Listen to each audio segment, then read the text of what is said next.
नमस्कार मंडळी. तर माझ्या अजून एका छोट्याशा मिनी व्लॉगमध्ये तुमचं सर्वांचं स्वागत आहे. आता तुळजापूरच्या देवीचं दर्शन घेऊन गाणगापूरला जायचं होतं दत्तगुरूंचं दर्शन घेण्यासाठी आणि फायनली तिकडं जाण्या अगोदर छान असं जेवण वगैरे केलं आणि मधलं शूट घेतलं नाही, डायरेक्ट तिथं पोहोचल्यानंतरचं शूट कंटिन्यू केलं. फायनली गाणगापूरला पोहोचले आणि आधी कधी दत्तगुरूंचं दर्शन घेते असं झालं होतं. आल्याला खरं तर खूप प्रसन्न वातावरण वाटतं जेव्हाही आपण एखाद्या देवस्थानी जातो तिथं.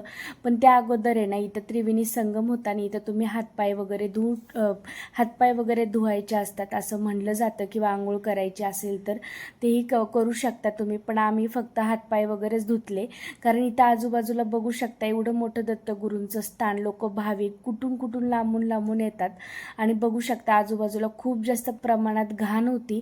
आणि हे की मला बिलकुलसुद्धा पटलं नाही, कारण दत्तगुरूंचं एवढे भाविक लांबून येतात दर्शनासाठी आणि अशा पद्धतीने लोक आंघोळ्या वगैरे करतात आणि लिटरली अंगातले काढलेले कपडे, फुलं, दिवे सर्व काही तिथेच टाकून देतात. स्वच्छतेचे जरासुद्धा भान ठेवत नाही. ह्या गोष्टी तर खरं मला बिलकुल पटल्या नाही, कारण एवढं मोठं स्थान म्हणल्यावर स्वच्छताचं जास्त म्हणजे केअर करायला पाहिजे, काळजी घ्यायला पाहिजे.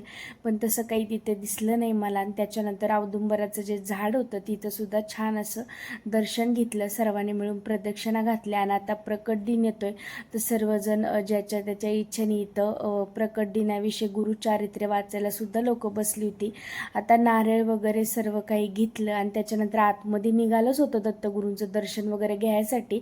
तर इथं एक मुलगा आहे, तो जो इच्छा धागा असतो लाल आपला बांधण्यासाठी आहोंच्या अंगावर जबरदस्तीने टाकत होता, की घ्याच म्हणून फोर्स करत होता. आणि तो मुलगाच नाही तर तिथं जे काही ब्राह्मण वगैरे होते, गुरुजी वगैरे होते, त्यांचंसुद्धा कंटिन्युअसली चाललं होतं की नाही पैसे तुम्हाला इथं द्यावंच लागेल, इथं तुम्हाला दान करावंच लागेल.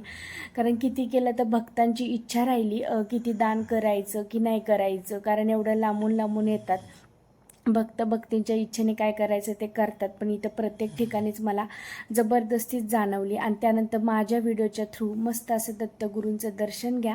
आणि तुम्हाला हा व्हिडिओ कसा वाटला मला कमेंटमध्ये नक्की सांगा.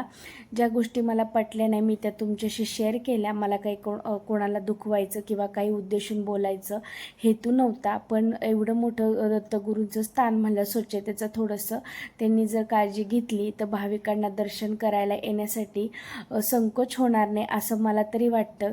आणि त्यानंतर दर्शन वगैरे करून झालं. दीपमाळीपाशी आहोंनी नारळ वगैरे फोडला. आणि असा होता आजचा ब्लॉग. कसा वाटला कमेंटमध्ये नक्कीच सांगा आणि छान छान कमेंट करत जा. चला भेटूया उद्याच्या ब्लॉगमध्ये. बाय.